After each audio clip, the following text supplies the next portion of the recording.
Hello, people of the internet. It's me. It's Andy, Decayed Andy here.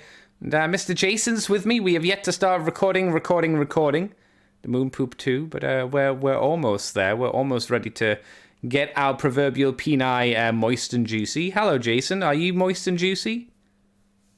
That's my secret cap. I'm always moist and juicy. Oh, that's good. I mean, it's the time of year to get moist, you know, because it's winter. Yeah, well, yeah. Moist and juicy. Nice moist and juicy turkey on Thanksgiving. That's what you want right there. Oh, when is Turkey Day? That's a good point. Oh, you don't even know. You're fucking American. No, okay. No, hold on.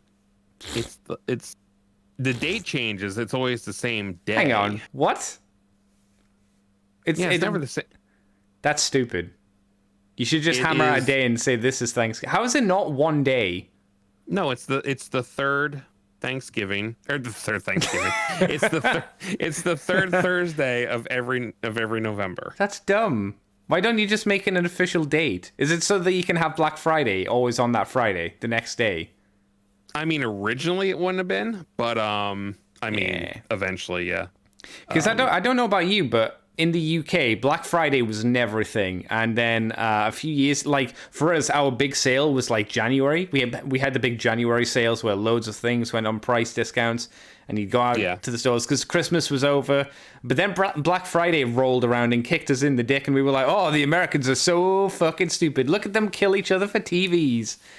And now we've adopted this stupid. We've decided that is the way. It's the fourth Thursday in November, but the fourth Thursday. I mean, I'm not gonna complain too much though, because I like the fact it's always on Thursday. Because you're always hopefully, depending on where you work and stuff, but you're hopefully guaranteed a 4-day weekend, which would be nice for a lot of people. So I'm okay with it. But yeah, I'm guessing it'll probably never change because Black Friday is the day after. Yeah, pretty much. Do you still get like good deals for Black Friday? Because in the UK, I don't think I ever see good deals going on. I see like a deal going on, but it's like your standard sales prices that we usually give here, but that's not like incredibly cool. Yeah, the deals are never as good as they... I mean, you still find decent deals. And TVs seem to be something that you'll find if you're looking for a larger TV or maybe a 4K or something. You'll find a good deal on it, but you're not getting, not every deal is great. Some stuff, it's just, crap you don't really need and stuff. We do need, our TV is, I could go on for hours about our fucking TV. But what's wrong with your TV? It's a 3D TV. Were you one of those losers? No, I was not. But so I have a TCL TV, which the picture is great. It's a 4K TV. It looks really good. All the reviews said that. I did a lot of research on it. It's a great looking TV.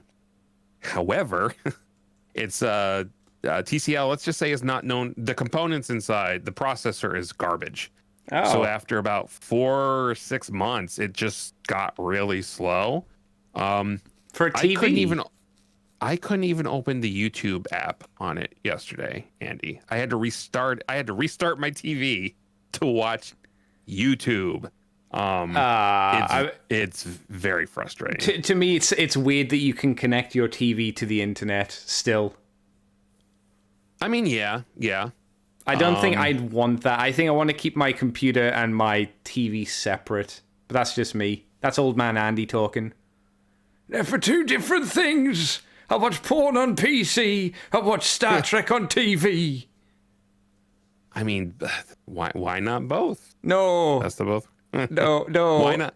Watch your Star Trek porn on your TV. It's fine. It sounds like you're saying I should mix and match and watch Star Trek porn on TV. My TV computer. I didn't stutter. Oh my God. I don't want that. By the way, you know there is actually... Oh, I'm sure there's a thing, right? There's Star Trek. There's porn of everything. There's porn of everything. You haven't lived until you've seen the whatever actor is portraying Commander Data in the gold paint as the gold paint. No. You mean in the porn? Yeah. Yeah. As the gold paint slowly comes off as he pounds. I'm assuming it was probably Counselor Troy, or no, it would have been. I'm sorry, it would have been Tasha Yar. Oh, that Yeah. makes sense. Yeah. There's all. Have you, Yeah, the imagine it Smurfs was one is great. Pulaski. Ew. There's a Smurfs one, and it's just Ew. it's just watching blue paint slowly fade away. Wasn't there They like go at meant to? each Wasn't other. there like a really creepy Teenage Mutant Ninja Turtle one as well, and a Oh, God, Teletubbies one? No, I think it was just the live action Teenage No, Mutant Ninja Turtle no. show with the. I'm thinking of like there was I remember seeing like a cursed image from like what? Look at these cursed memes. They're cursed images, and it wasn't like the actual porn. It was like the pre-porn production. You know, it was before they get into the meat slapping, and it was God. Ash and Pikachu, like a lady like dressed up as Oh. like a really creepy Pikachu. Yep. It's I know like what you're talking about. who did this? Uh-huh. Who? Why? They did it. Like that's a guilty fap at that point. That's not one you're proud of. That's not one you're gonna be like, lads, I've got the perfect thing for you to do tonight. Look at this. This is I did this. I ain't telling nobody. I can't tell them. I mean, I'll go back to it because you know what else are you gonna do on a night? But I'm not gonna tell people about it. Oh, I mean, boys. I'm already here and started, so Well, yeah, exactly. That's the man mentality. Well, I'm already here. I may as well finish. I'm not going to enjoy it, but it's like when you go to a restaurant and you have a really bad meal and you're like, shit, I'm already halfway through it. I may as well just finish. I mean, if you're hungry enough, right? Yeah, you're like, fuck. It's the guilty McDonald's meal at 1 o'clock in the morning from a 24 hours McDonald's. Oh, Why are you doing that's it? never guilty. That is the best meal. No, how is that not guilty? No, that is the best meal. What are you At that talking time, about? That is the best meal. No, that's just food. You could eat anything. You are doing it right if you're at McDonald's at 1 a.m. eating a burger. I think it's that better. is life. I think it's better for you to eat the straw or the carton that the drink comes in. Eat that instead. You have never been more wrong in your entire life. No. I'm sorry. Like if we're talking about if we were in Japan and doing this, I'd be all right. I'd go, okay, Jason, I can see where you're coming from because I hear the McDonald's in Japan's top tier. Are we talking America? No. Well, I mean, Japan has Donald McDonald. Don't forget. So Yeah, that's right, Donald McDonald. as a very affable man keeps telling me in his videos. That's true. Very affable. Very affable. How's everybody doing in chat? Are we all good today? All good tonight-o?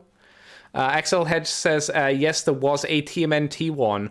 All four have coitus with April. He said something else, but I said coitus, you know, Yes, to keep it clean. Excel, does that actually start? Does April O'Neil actually play April O'Neil? Because if that's not the case, something's wrong with that.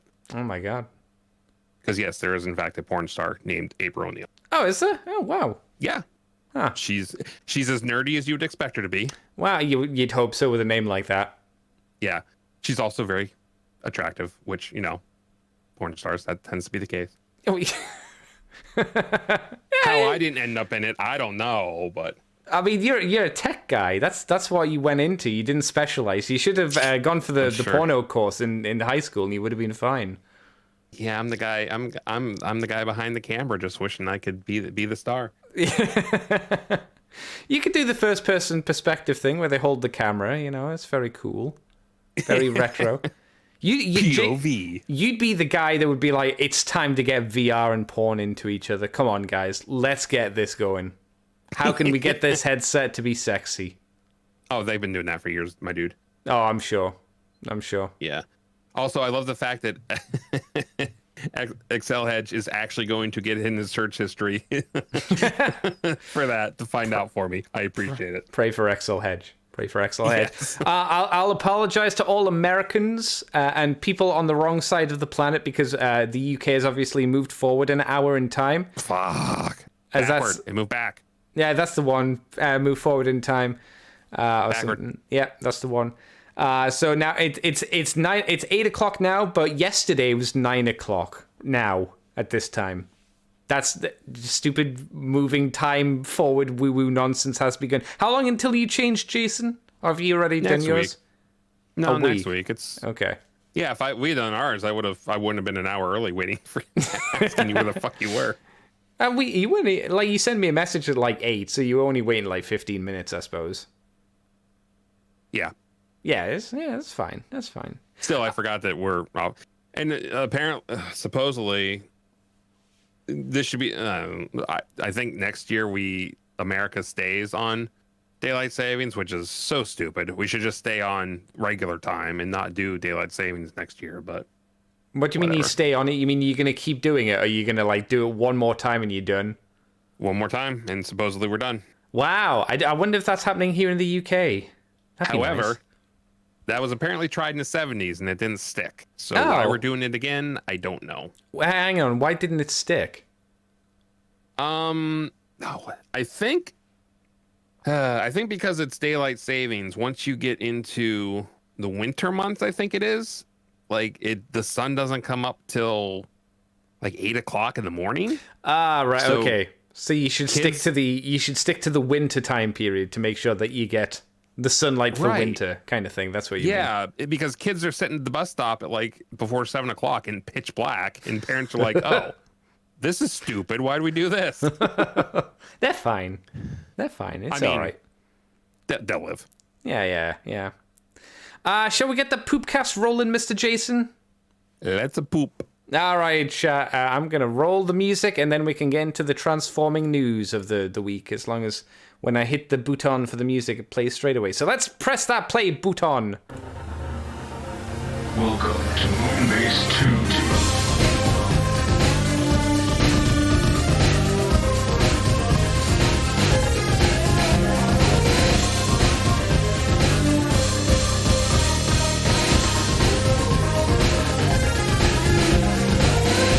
Hello, everybody, and welcome to the Moonbase 2 podcast. My name is Andy, Decayed Andy, and I'm joined by the man who's spooky and mean, and he likes to keep 'em keen. It's Mr. Spoopson. Hello, Spoopyson. But I want to be affable, not spooky and mean. But it's Halloween time, so you gotta be spoopy and mean. You only have to be spoopy and mean for like one day. But are you telling me I'm not affable? Not on one day of the year. The rest of the year, maybe. Oh. I guess I can sacrifice for 1 year. No, one day. One day. You don't need to sacrifice the year. I like how I took your joke and completely derailed it by not knowing my time frames. I mean, if you really want me to, if you want to be scary, I can just take my shirt off and we'll be there. We'll be there. I've seen a lot of Jobby before, Jobby the Hong. Everybody's seen a lot of Jobby the Hong. I'm pretty sure everyone's seen every part of Jobby the Hong. Pretty much. Multiple times as well if you watch his videos, Oh, the boy has no shame, bless him. Nope. And we love him for it. He's actually said during a podcast that he wouldn't go into a swimming pool without a t-shirt on. But obviously, that's not a video, which goes out to a lot more people. He went from that to how many times can I pretend to come in a video? Yeah, it's a good time. It's a good time.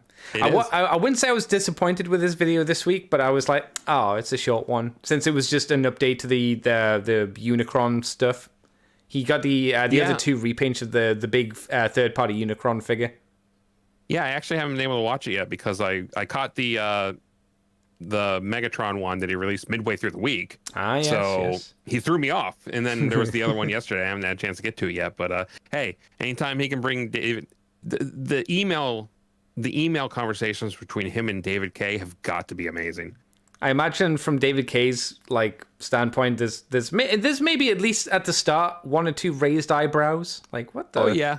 Okay. Or he gets the email. And it's like, okay, what am I gonna have to say this time? Starts smoking, gets out the whiskey, begins drinking.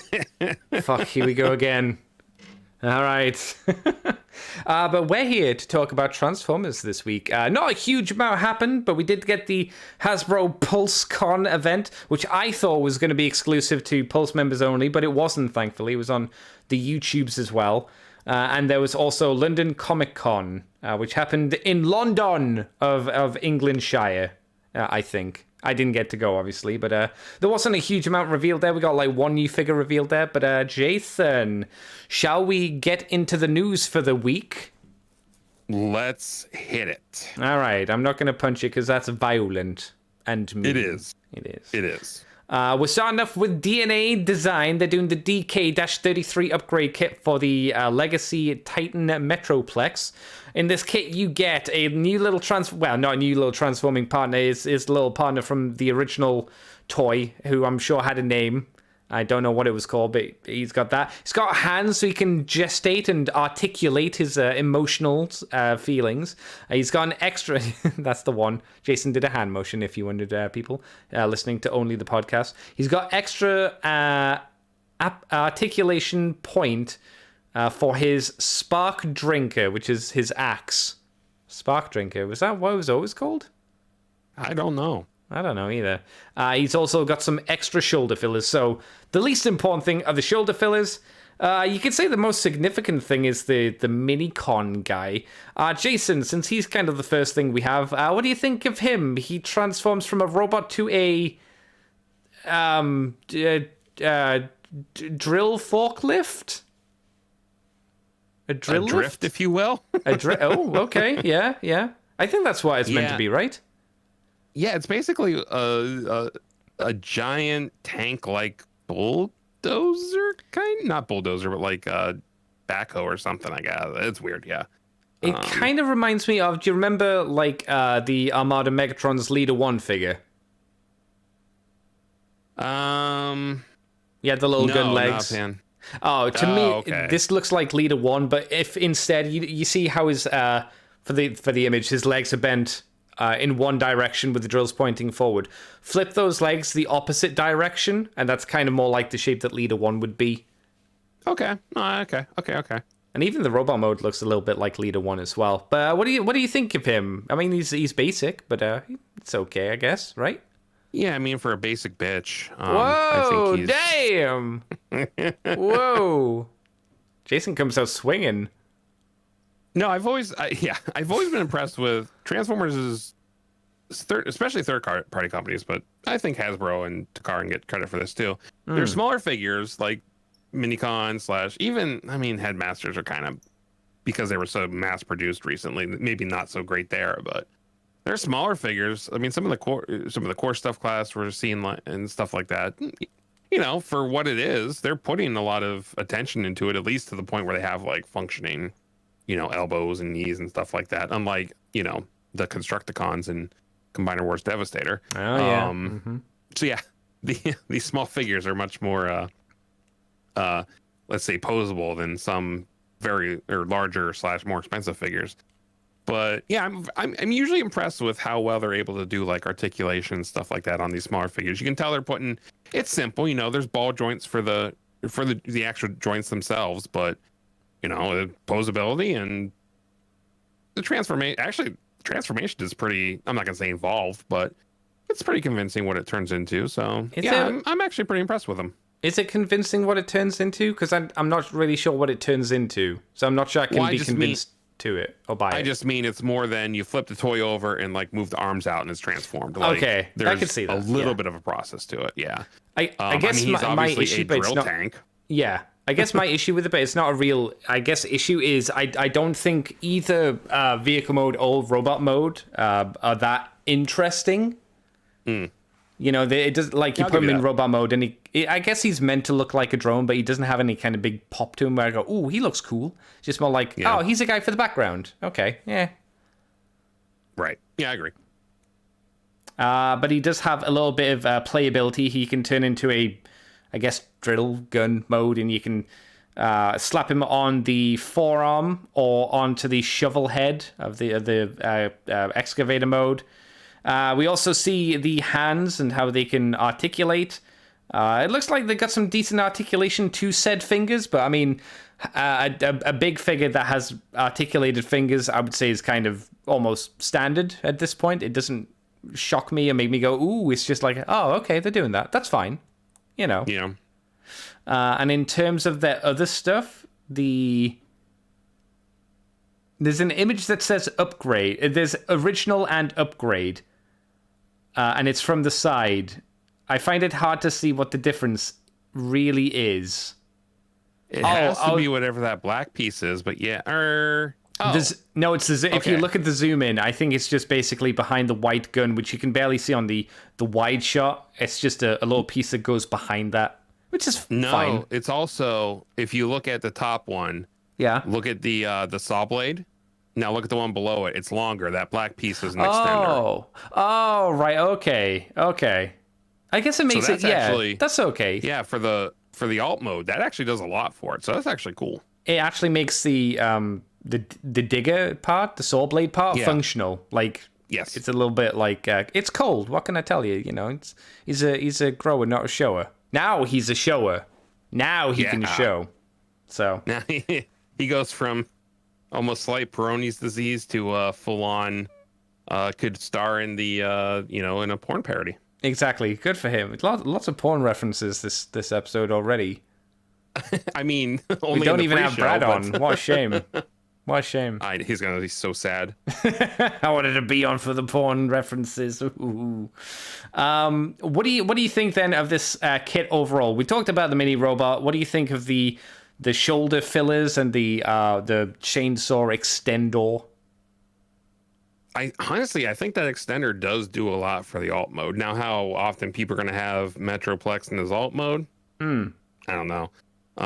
So if maybe you display him like that because maybe you don't have a lot of vertical room in your display, it'll do a lot for it. I mean,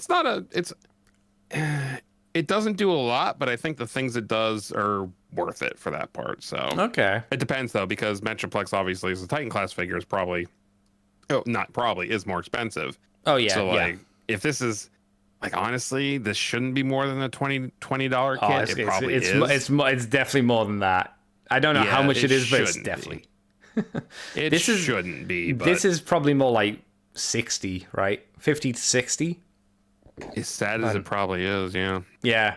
Yeah, there's not a lot here, but I guess it's okay. Like, it feels like at least when you're buying this, it feels like you're getting something. I instead of just filler parts, which sometimes the DNA kits are, which is just here's a bit that goes in a hole or something like that. It does a little bit more than that, so that's good.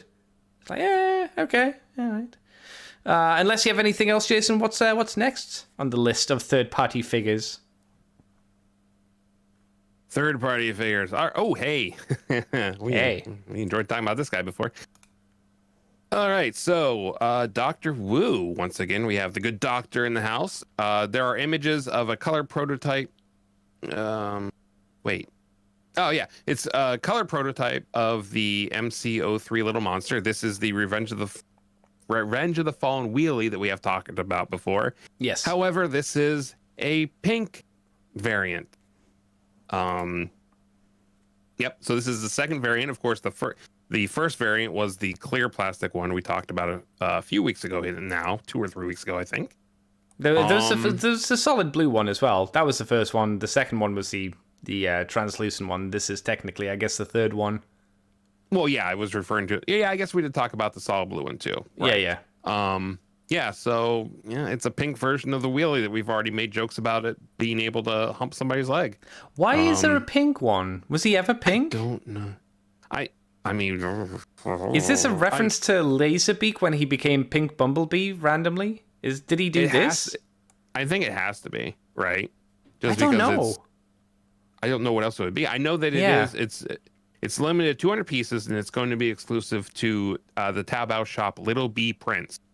Maybe their branding is pink. I don't know. No, that might be a thing. Yeah. Yeah, but yeah, it's still an 8 centimeter tall figure and a 5 centimeter tall alt mode.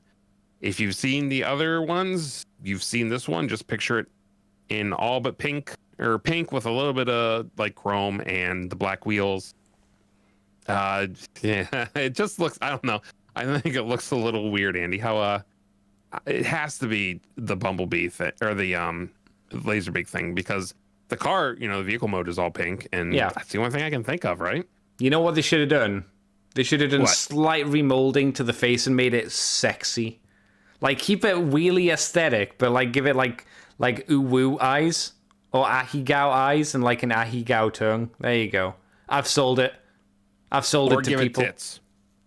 I mean, okay, yeah, sure, okay, gee, just give it tits. Boom. Yeah. I'm just saying, have his little tongue sticking out and its eyes looking up, going,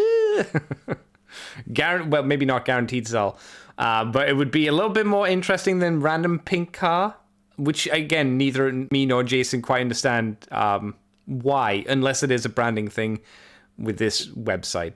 It still looks like a good figure, I guess, if you're into this design.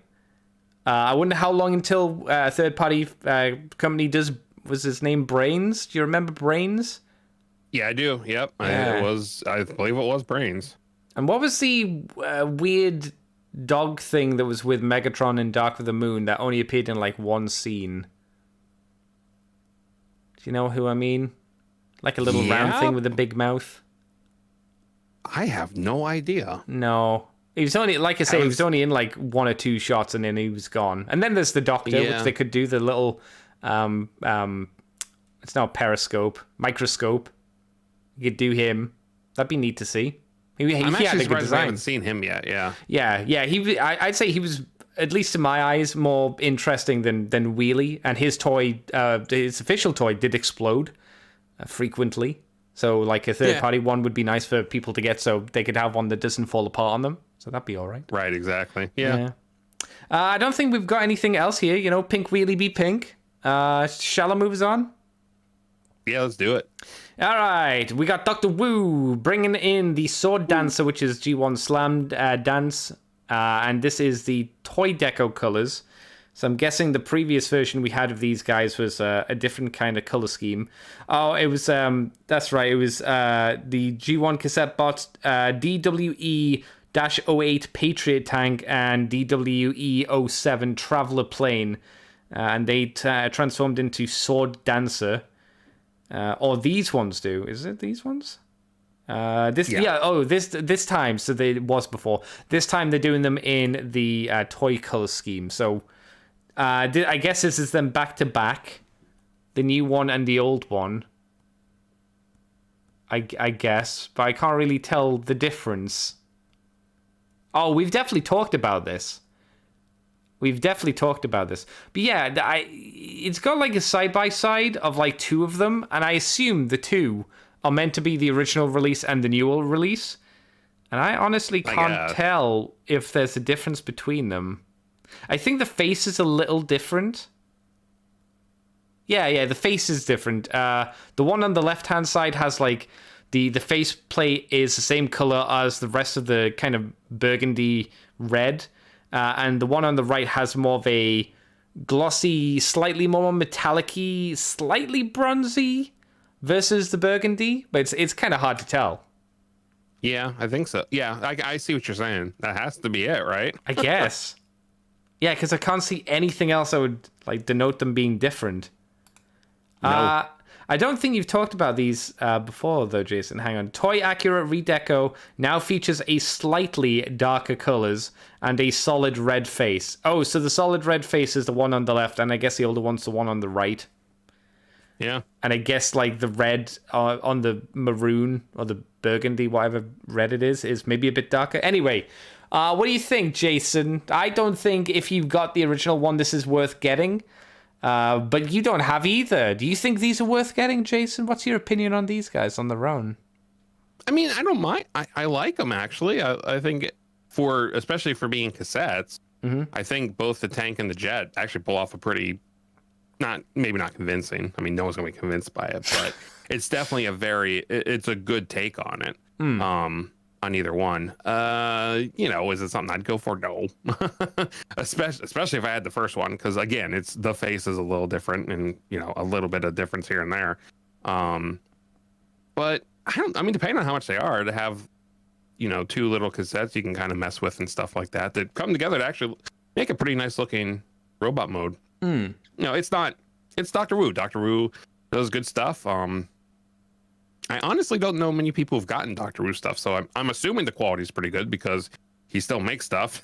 Yes, and people are still buying it. So, but other than that, it's not a character I have any connection to or anything like that. Yeah, I think that was the problem me and Mikey had originally when we talked about it. Neither of us really generally gravitate towards the Slam Dance design, just in general. Neither of us really go, yeah, Slam Dance, These a thing, you know? Yeah, it does a good job as 2 cassettes that combine into a larger figure. I think it does do a really good job at that. Whether you want that, that's a decision, you have to make yourself. That's a decision between you and God.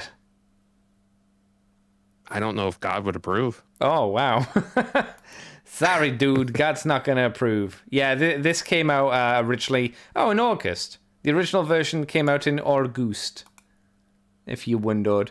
Oh, and there was already a repaint of him into black as well. He doesn't get repaint, though. A repaint. I guess we'll move on to the more interesting news and the fancier news, right, Mr. Jason? What happened at London Comic-Con? All right, so yes, over the weekend we did in fact have London. Was this yesterday? Yes, it was yesterday. Yes. So yeah, over this weekend, it's for those of you listening to the show a couple days ago. We did have some reveals at the London Comic-Con, the Hasbro panel, and they revealed their holiday Optimus Prime and their Generation Select Magnificus.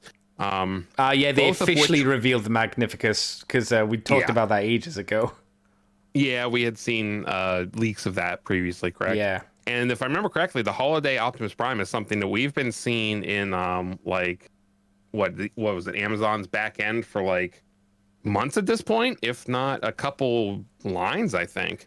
I think this is a lot of people. Is this not the first time we've seen it? Have we heard about it but not seen it? Oh yeah, no, it's been rumored for a while. Oh, okay, I see what you're saying.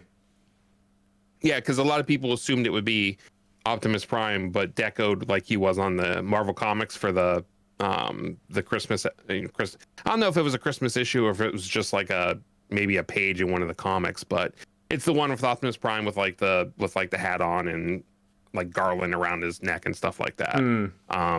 But it turns out what we actually got was a completely new mold of Optimus Prime, which will be using the Earthrise trailer.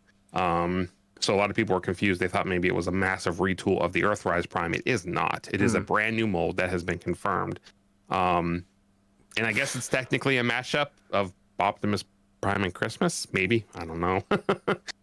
Yeah, so this is actually this much more looks like Optimus Prime from, say, the movies. Not with a flat front trailer or cab, but with a more traditional cab. Yeah. With the cab back behind the engine, and of course, it's the trailer. It's just a trailer from before. And I guess it's supposed to look painted like it's got snow on it. I would like to think that I hope that's like a hand painted sample because I don't think that paint job looks good at all. Oh, I think that's what you're getting. That's okay.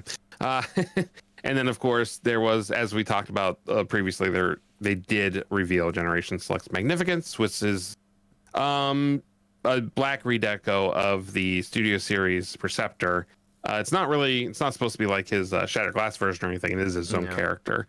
But yeah, we'd see links of that. Even though they reported it ages ago as this being Shattered Glass Perceptor, and we were like, no, it's not. Yeah, no, it's not. Exactly. Yeah, and then we also have there were pictures at the London Comic-Con of both figures.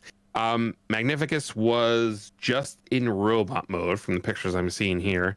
However, Optimus Prime was only in vehicle mode, which I feel like I don't know. This might not be the final product we're getting because I don't know why you don't have Optimus Prime in robot mode. Other than, I will say, I think that robot mode I don't like the look of the robot mode either. No.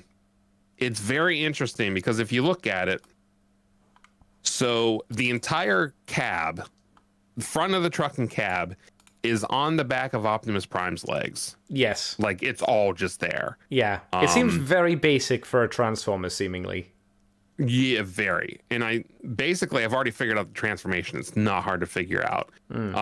You probably take the back of Prime's legs are probably just a panel you flip, and then you move the legs back, and he just lays on his back because you can see in the vehicle mode, the 4 wheels that are on his back in robot mode are just there. And I'm assuming you just kind of fold his arms up and probably fold his head under his chest, and then that whole section just sits underneath the trailer. I'm actually interested to know if the trailer isn't there, is it just Prime staring at you? Because we can't tell from here. And you can kind of, his arms are folded underneath because they actually were smart enough to take a picture underneath Prime, or underneath the cab. And actually, no, now I'm looking at it, you can see Prime's head. It is facing down. So where's the picture of under the cab? I don't have an image of that. Oh no, there I do. Never mind. Yeah. I'll shut up. Yeah, I found it. Yeah, you see Prime's head kind of between the two front wheels in the rear. Yeah. And then his arms are clearly right below there. So his arms, I think, actually fold down and then across his chest, or his back, I guess it would be at that point. Yeah. So yeah, this is a very different way to transform Optimus Prime. Yeah, it's definitely not a retool of Motormaster as far as we can tell. Oh God, no, not at all. And then yeah, if you like the Series Perceptor, or you just want to, another version of that toy in like a black deco, then this is the way to go for him. But yeah, I think the paint job on Prime looks terrible. Is it me, or is it like in the photos of the real life version, it looks a lot more desaturated compared to the product photos? It does. Yeah. I think you're 100% right. And yeah, Prime is basically all red with a little white. That's not a great color for him. I don't think. Yeah, the robot mode, is the robot mode meant to make you think like a Santa suit? I think so, but I don't think it does a very good job of it. Yeah, I would agree. I think the problem is Optimus Prime is generally those colors anyway, so it just looks like he's missing color more so than he's dressed up as somebody. Yeah, he needs the blue. Optimus Prime needs blue, and there's, other than his helmet, there's no blue. Yeah, even needs great on his thighs just to break it up a bit, because it's all concentrated in that center mass. Yeah, I'm assuming they didn't do that because they figured the gray and the white together wouldn't look as good. They're right. It wouldn't. Yeah, I think so. But yeah, I don't know. Hasbro and Takara just needs to stop trying to do these special paint jobs. I think they should have just done it where they did clean white lines on the cab and just keep those red stripes on the trailer to make it look like a candy cane, basically. Like they did with the gun. I think the gun might be the best looking thing on this figure.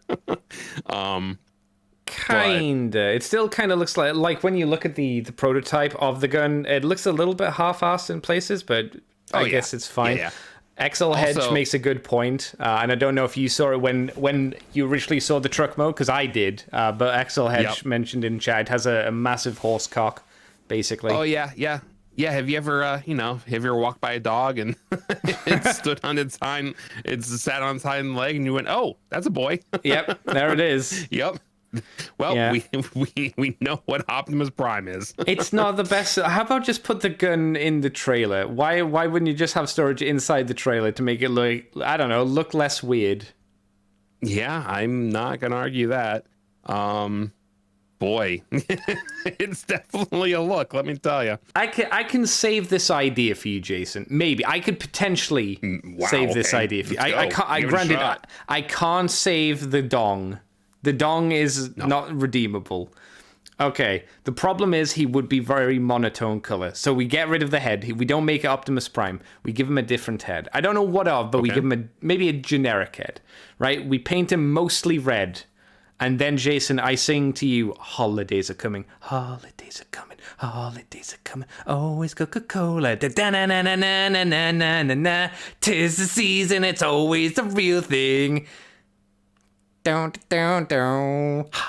are coming, holidays are coming. And then I go, you know what, okay, that's fine. It's better than this. If they're going to sell out, they might as well sell out. They've already done it. They did Pepsi Prime back in the day, so they went with the inferior Coke. That's true. You could argue. Well, you can't do Coke. You've already done Pepsi. No, that's not going to fly. They did Pepsi like 30 years ago. I mean, let's be honest. Whoever came up with this was definitely doing Coke. Yeah, this is not some. The kids aren't going to want this, surely. I can't imagine like a kid being like, Mom, I want the special Christmas edition Optimus Prime. He doesn't look cool, right? This is a collector's item. if you see the images, if the images they show on Amazon are only the truck mode and people assume it looks something like he does in the movies, it might sell. If they actually see Optimus Prime's robot mode, I don't think it's gonna have a lot of success. No. Like, I just don't believe. Like, again, if you say this is for kids, I'm just gonna say I don't believe you. I don't believe you. Right, for sure. But let's face it, there are plenty of people in this fandom that, if it's a new thing, they're just going to order it. I mean, I understand the collector mentality of I'll get it for the novelty's sake. I understand that. I just don't understand the, you've got, like, you go, okay, let's do a special thing for this year. Let's put out Optimus Prime, but he's Christmas edition. I think if you want to do something Christmassy for the fans, maybe do something else, something you wouldn't do usually.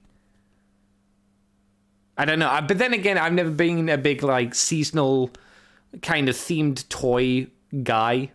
Like the only seasonal themed toys you should have are like Nightmare Before Christmas because it's like already Christmas themed anyway. Yeah. I don't know. It doesn't look great. That was actually... Yeah, I actually would like that. I know you're probably right, but God, I would love for this to not be the final paint. The paint just doesn't look good at all. Yeah, it's going to be this because it's all Tampo. It's all Tampagraphs on him for that quote unquote snow detail. Yeah. I think it looks worse on the truck mode because it doesn't. It's meant to be snow on the top of the truck mode, and the truck's meant to all be red. But it's got snow on it, but it doesn't look right. It looks more like the red paint's been peeling off.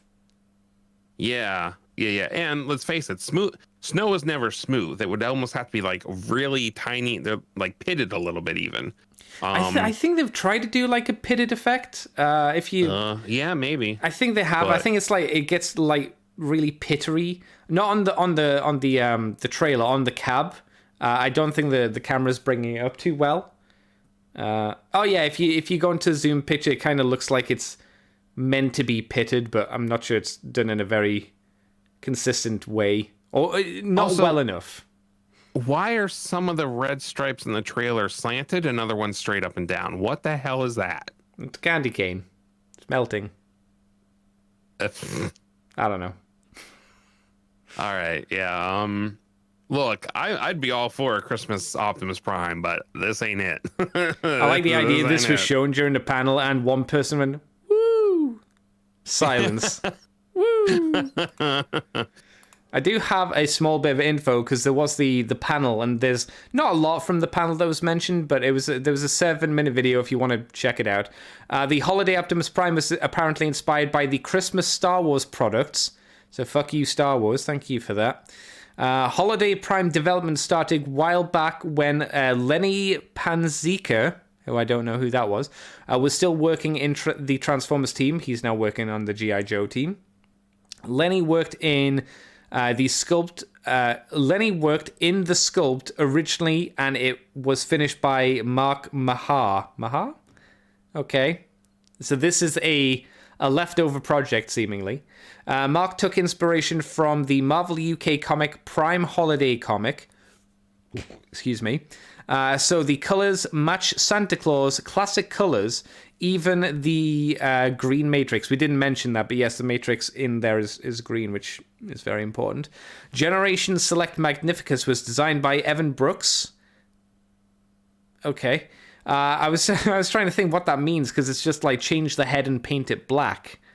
So does that mean they did normal Perceptor? Because otherwise I'm not that impressed. It will be the first generation select item for 2023. Can't talk about that one. Okay, that was all of the stuff for this stuff here, at the very least. The rest of the stuff is for Deathsarus, which we're going to talk about in a moment. Green boobed Optimus Prime, Merry Pringlemas, here he comes. Just walking down the street saying, do a diddy diddy dum diddy dee. Also, just real quick, I'd like to point out the fact that there was a Transformers Holiday Special that had some really good stuff in it that they probably could have pulled anything from to do. What was other than this? Which one was it? The Holiday Special. It was that did like stuff. Did like the Lost Light crew had one. The one where isn't that the one where Whirl meets the Scraplets? I think that's where that's. Oh, first you mean started. from the comics? Okay. Yeah. I flushed most Yeah, of IDW from my mind. It hasn't stayed in there for the most part. It's gone. Well, you shouldn't flush the good stuff. Yeah, but it's like the bad stuff pulled away a lot of the good stuff. Remember, that's the comic where Santa Claus fought Megatron. No, it was a good story though. Okay. Oh God, I don't remember. Just move on. I don't You're remember. irritating me. Exel Hedge says, now if this was painted into G2 Hero Prime, are we getting a G2 Purple Hero Megatron? My answer would be no. No, because they don't like doing fun things like that usually, unless they're putting a special price tag on it. Is it something you'd like to see? And the answer is no. Yeah, probably not. Animated's Too Human. I guess that was kind of Christmassy, from what I vaguely remember that. But anyway, the big thing of the stream that happened was the fact that Deathsarus Generations Haslab babap beep boop boop babap Deathsarus was announced. So he's going to be coming. He is 180 US dollars. He requires 11,000 backors. Where's the link for the Haslab thing? So I can just click on it. Is this it? This is it. Let's see how they're doing. They are doing... they're over 5,000 and it's been up for 2 days. They have 43 days to... They're nearly halfway in 2 days, so that's not too bad. Right? No. That's pretty good. I don't know, 5,000 in like 2 days. I don't know because I don't see because if I remember correctly, wasn't Star Saber like 90% of the way there in 2 days? I don't think. He I don't funded think quick, that's. I think. I'm not sure that's true. I can't remember. I think he didn't care funded about pretty- Star Saber, so I wasn't really checking. Also, it doesn't really matter how many there are now because they've already announced that Takara Tomy Mall will also have backers they'll easily get over 11,000. Yeah. Even if no one else in the US orders it. Yeah, I like how they're not bullshitting that they're not going to include overseas orders this time like they did with Unicron, and then magically he shot up 5,000 or backers or whatever the stupid number was. It's fine. Magic. I was mad too because John Warren specifically said at I think NYCC they weren't going to do that. So I nailed that point home on RFC when I was on, and then 2 weeks later he turned around and did the opposite thing. I was like, "Come on, John Warren, you made me look like an idiot." You listen to the show and like, we got to fuck over Jason somehow. Yeah, exactly. Fuck that He's like, guy. Nope, Warden said they're not going to do it. I don't think it's going to fund. 2 weeks later, oh look, it's also didn't it end up being I don't know. Unicron was so weird. It ended up like funding like 200 or 300% or something like that, even though it was barely doing it for the first 40 or 30 days. Yeah, I think it's don't one know. of That those whole thing things was that weird. like the first week or so you get the most until the last like few days, and that's like when people have like got, oh god, I gotta get it now or I'm never gonna get it. So Yeah, I get it. I do honestly think Star Saber was at least 75% of the way there after 2 Not days. in 2 days. I think No. I'm telling you, dude, I think he did it really. I think he funded very quickly. I'm gonna have to get Mikey to get on your ass because I'm sure he'll tell you no. He might say you're right, but I think Mikey would just tell you you're wrong for the sake maybe of it. not Though. that much, but I think he was more than that because we're not quite halfway yet, but we're close. We're close, yeah. Yeah, but after I don't know after how badly they fumbled Ghost Rider, who knows what Haslab's doing Oh nowadays. yeah, When I was streaming the Hasbro Pulse event, one of the chatters, Phil, was mentioning like the Ghost Rider thing is just a complete failure. Well, it was doing fine until they backed off. What was it? I forget what they changed that they said they weren't going to be able to do, and then like half the backers canceled their backings. Oh, is that what it was? Oh, yeah, you mentioned something about that as well, but can't remember exactly what happened. Either way, I saw how much they were asking for the Ghost Rider card, and I was like, fuck off. Fuck off. It's like $350. So how about he ends tomorrow, and he's only at 4,800 backers, and he needs 9,000. And they were like, if you don't fund this, you'll never get a Mephisto figure. And I'm like, fuck off, really? How could you do that? You've got Mephisto molded, and you're like, nah. Nah. Like the lady, whoever the lady was, I'm like, okay, fine. She's not a big deal. She's probably a big deal to some, but she's not like I think people would know Mephisto more than her. And then you've got the son of Satan guy, and it's like, he's very obscure as well, so who really cares about him? But Mephisto's a biggish deal. You know? I don't know. Either way, Deathsarus. The thing's going to be ending on the 27th of October. No, it's going to end on the 12th of December. It started on the 27th of October. That makes more sense. Otherwise, it'd be over now. So what do you think, Jason? What do you think of the Emperor of Destruction? We can talk about his bonuses in a bit. But what do you think of what we saw of the figure? I mean, it looks good. I mean, it's good that they're doing him after Starsaber. It makes sense because I think that's a good combination.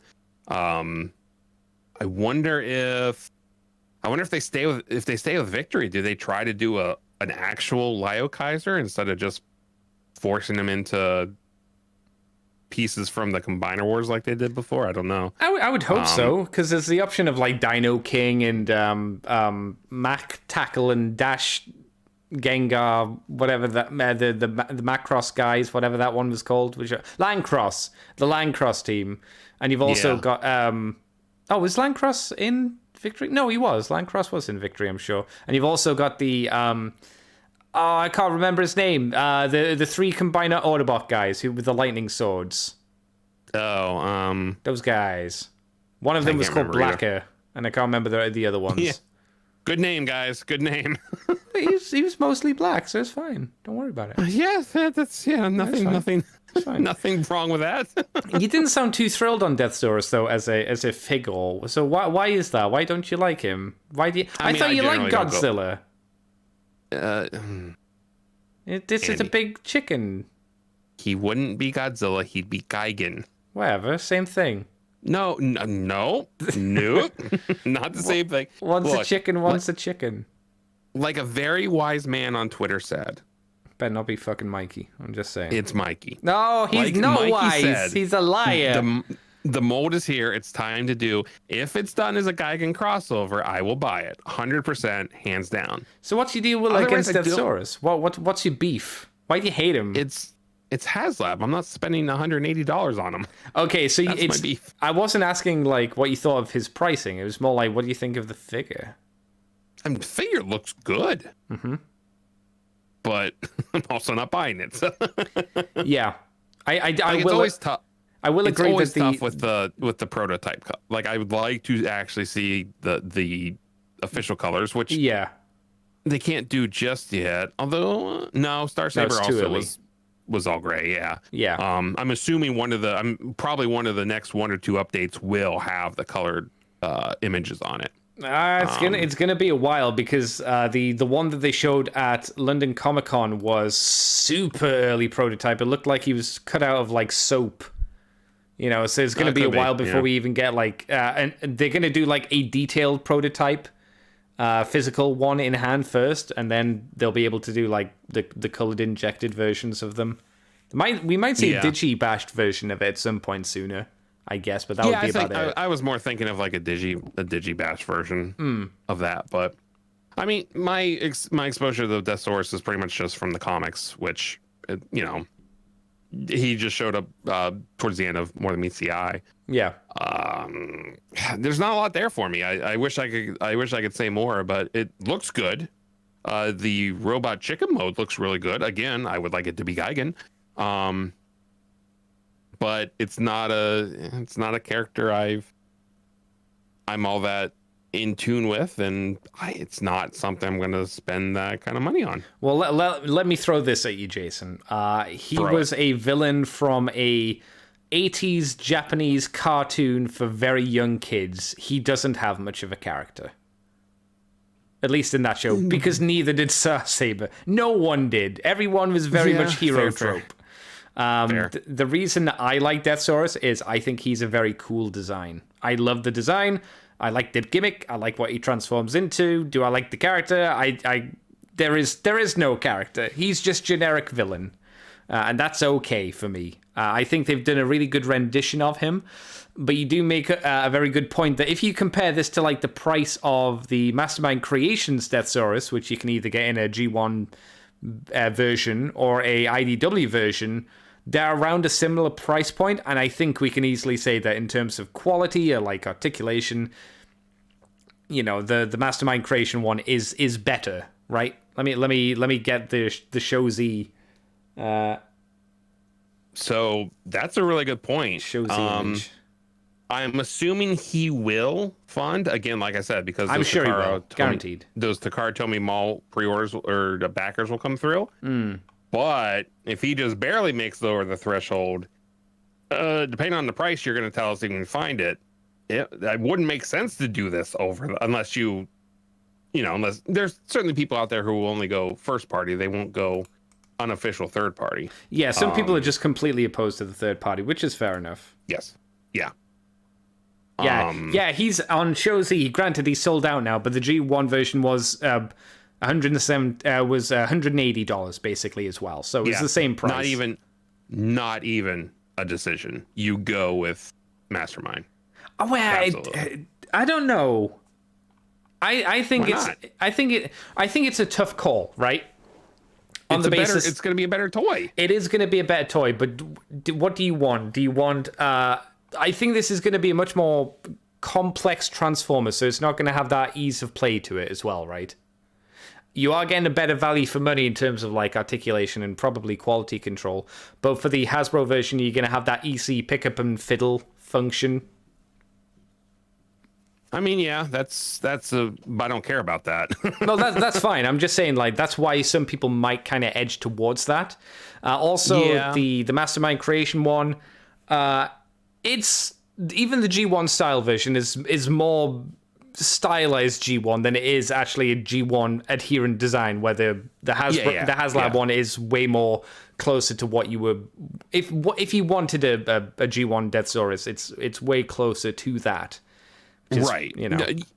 No, you're bringing up good points, and I think you're making a convincing argument. For me, though, it comes down to what are you getting for the money, and you're getting way more with MMC. That is the thing. It's like, is it worth it? Because I've said this before. I don't think this should be a Haslab toy. It doesn't feel special enough to be a Haslab toy. The reason him and Star Saber were a Haslab toy seemed to be because it's something fans want, and it's something that apparently kids wouldn't want. And I don't know how you could justify why a kid wouldn't want this. Yes, that's actually really good. Yeah, that makes a lot of sense. This is Deathsarus has always been a cool design, and he transforms into a giant space chicken.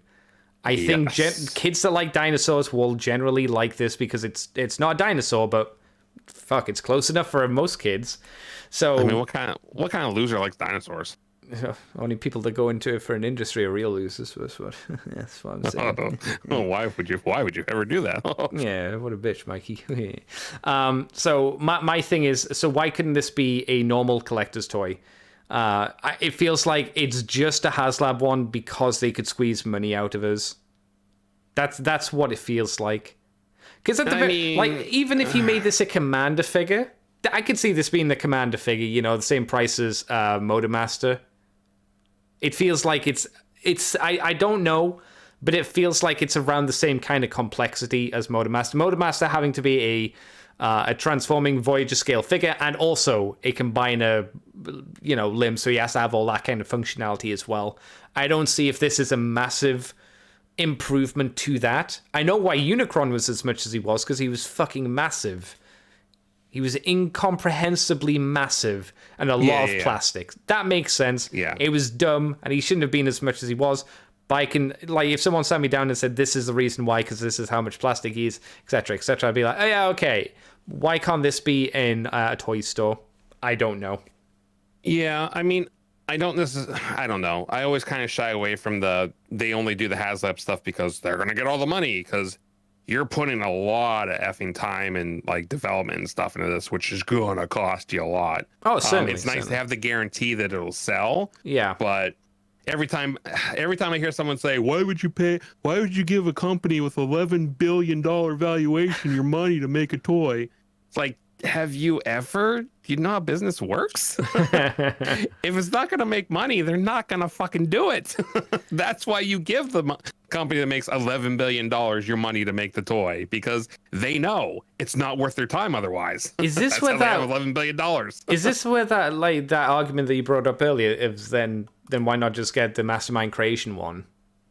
I mean, that's me though, because I'm the guy that when you know me, computer nut. When Sure. the new GPUs and stuff come out, I turn on a review, and where do I go first? What's the cost per frame? What value am I getting from a GPU if I buy it? That's what I care about.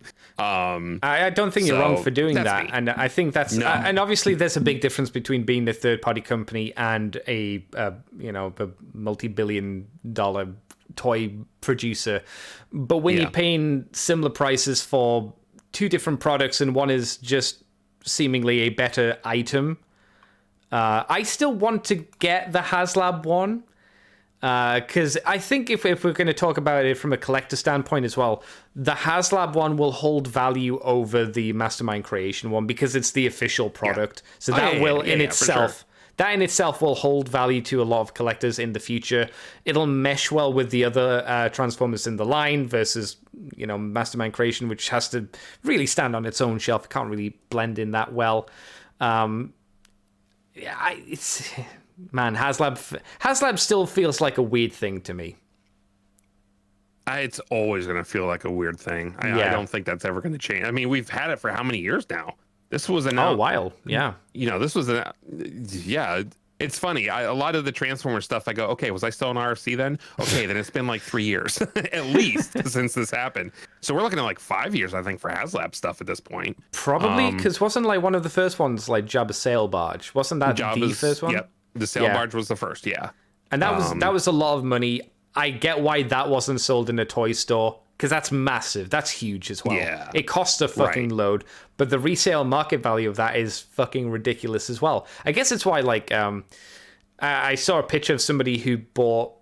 They didn't say they bought 3, but for themselves. But they had like a picture of outside the front door, like a pile of Galacti. Is that the plural for Galactuses? Galacti?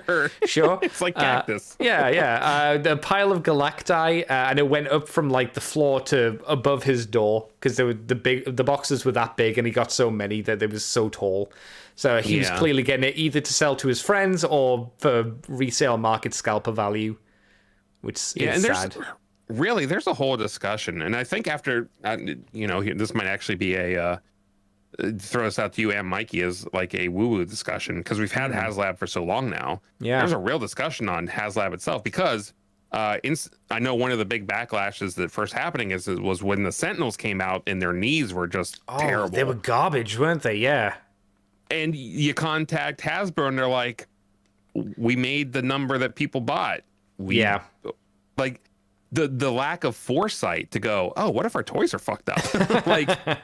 And it's not like one or two, like whoopsie poopsies. It was a significant amount of Sentinel knees, right? Right. And you and I have both had bad experiences because Hasbro won't do shit for you if your toy's broken. Nah. Because not even broken. When it doesn't come with the pieces it's supposed to come with. You and I have both had that issue. Yep. And you contact and they're like, they're all at the stores. We can't help you. Yeah. Like, so why am I buying your toys? Yeah, why should I bother? Yeah, it's disheartening, especially when, like, if you this might sound elitist or something. If you live in Europe, you don't have a distribution center for Hasbro, as far as I'm aware. Yeah. So I get why you'd get screwed. But if I live in the UK, I know there is a distribution center directly here in the UK, and they just still basically go, well, we're just a distribution center, get fucked. If you're in America and you're still getting fucked by Hasbro, it's like, come on, man. And it's like it's on the store, isn't it? At that point, you have to get it from the store. And if Amazon or anything like that don't have it, they go, well, sorry, and you go, oh, for fuck's sake. And that's even more proof that, because there's always Hasbro recently in New York Comic Con this year came out and said, we make this stuff for kids. Like, they have to say that because people still don't believe it. Sure. If you want more proof of that, like the fact that they have no customer service for when your toy breaks. when you're a kid and you lose part of your toy, you just keep playing with the toy because you don't really, you care, but you don't. Well, here's the thing. I think right. I think when they say that statement, what I take from that is they make the toys for kids. I don't think they designed the toys for kids. And what I mean by that is, who the fuck are the Stunticons? Who are the Stunticons, Jason? If you're an 8-year-old kid, who are the Stunticons? They're cars. Who's Bombburst? Hell, I don't even know who Bombburst is. Who's Iguanus Igneous? Like, who the Insecticons? A made-up character. Yeah, exactly. That's the thing. It's like the main line of Transformers is designed to appeal to collectors. The toys themselves are made to be kid-friendly, so kids can enjoy them and play with them. Yeah. Oh, yeah, I think you're right, yeah. But they're not made... Like, when they say they're made for kids, they're made to be played with by kids. But the decisions that they make... I think the decisions that they make as a company in who they target specifically with characters are for the adult collectors. Because, again, you look at the Generations line... No kid's going to know most of these characters. They'll know Optimus Prime. They'll know Bumblebee. They'll know the main guys because they're the ones that Hasbro have been pushing for years and years and years. But they're not kids today don't know who fucking Bulkhead is, right? From Armada, from Prime. Prime's old now, bro. That's true, which also might be a reason why the Bulkhead we got doesn't look like Bulkhead. But yeah, probably. But it's one of those things where, you know, people say they are made for kids. It's like, yes and no. I think it's a little bit more complex. I think as a company, they have to say we make these toys for kids because they're a toy company. I think that's what they have to do. But I think it's a little bit more complex than just going, yeah, they're just for kids. It's like, they're not. And that's why I think the prices keep going up as well on them because obviously price of materials and stuff. I would be fascinated. I don't know how they do it. I would be fascinated to know numbers on like kids versus adults who buy Transformers. I would be legit interested to know. I'm not sure how you do it in an effective way. But I'd like to know just to see what the market share is because I think that could be quite interesting. That would be fascinating information. I like how the fact that this Haslab announcement. Like, yeah, we touched on the toy, but I think we had a much better conversation about the market in general. Well, I think it's because you don't have much of an interest in Deathsarus himself. But I think there's always something of value to be had talking about a specialist children's toy, because this is still designed to be a children's toy in a strange way. Yeah. This is designed for adult collectors. But it is still made to be, in a lot of ways, a children's toy, which is kind of strange. Like, 100%. It's a weird duality. While third-party toys, they're made for collectors. Every third-party toy is not made for children. You can tell that by looking at them. As someone with a small child, they don't go near those because those toys can hurt you. Yeah, they're sharp. They're heavy. They are complex. A lot of them are very complex. I don't know if a kid would assume that it even is a toy. Oh yeah, good point. In a lot of ways, maybe they visualize the higher kind of paint detail and stuff on it as maybe more statue-y, or maybe their brain just goes, no, if I touch it, Daddy hurts me. Again. No more. What do we think of the stretch goals? The stretch goals being, what was it called? What's the fancy name for it? There it is. The living metal destroying cannon, which was used, I think, in 1 or 2 episodes near the end of the series. A flail accessory, which I said somewhat jokingly, but kind of meant it as well, which just looks like the Masterpiece Megatron flail from, 15 years ago at this point. It looks very similar. We also have Blast Effect, which is just common at this point. And then I think the more interesting one is a shitty flying base, or more importantly, the fact that you can have him sit on a throne. I like the throne. I think the throne's very fucking cool. And I think it does make him look like a really good display option. Every other quote-unquote backing accessory upgrade, I'm like, no, it's garbage. It's not like the Hiss Tank, where the Hiss Tank got fairly crappy upgrades for the most part until it started adding new figures to it. Then you got like 4 figures in total by the end of the His Tank coming out, and you go, oh, okay, fair enough. Yeah, that's worth it. What do you think about these stretch goals, Jason? Do you like them, or are you not too fussed? I mean, yeah, the cannon used in like an episode, like you said, it's got blast effects. Of course it does. Everything has blast effects in Transformers right now. I don't even know why that's a back of gold, because the blast effects are just so... That's like something you just throw in a box, right? Just, I mean, and they have it in the gray. Like, I'm pretty sure it's just gonna be one they already have. They've got 1,000 of them now. Oh yeah, it'll be colored some color, like yellow or blue or red or something. But it's the same mold. Yeah, the throne's good. It's a cool idea. The fight stand, I mean, it basically just looks like he just straddles it in chicken mode. So it's not like it's amazing. I don't know. It's fine, but it's better than not having one, I guess. I don't know. I don't call these impressive stretch goals, but I don't know what else you do because I don't know Victory well enough. I said jokingly, and people said, "Oh, there's no way to do that." And I was like, "Oh, well, it'll be something." You do Deathsarus' wife, because in the manga, they have this weird thing where that's like Leo Zach as his sister. You know, Deathsarus as a wife. Do that. That'd be fun. Honestly, that's something for the fans as well. That's something where you go, "Oh, I wouldn't have thought." Like, as a fan, you go, "There's no way they'd do Deathsarus' wife," and they go, "Oh shit, yeah, they've done Deathsarus' wife. That's cool." It can be tier 3, the Sakamoto special. Oh man, yeah, I'd like that. The Sakamoto special, wife and kids all the way. He's a family man. A new face where he's just like, another night with these kids. My God, yes, that's the stretch goal we need. Emperor of Destruction. He just wants time away from his kids. I'm surprised that they were able to get it in, but they got the weird crossbow mode as well for his lion chest. They've got his eagle boob. They've got his lion boob. It's got everything that you would expect or want, I guess, a Deathsarus to have. It's this one, though. It's the same price. Mastermind Creation, it's the same price. Yep. I don't know. It's rough. Because in my head, I'm like, I do want to get it. But in my head as well, I'm like, is it worth it? But my collector brain goes, yes, technically, again, because it'll be worth more money in the future. But it's like not as good of a product as this. And I don't have Star Saber.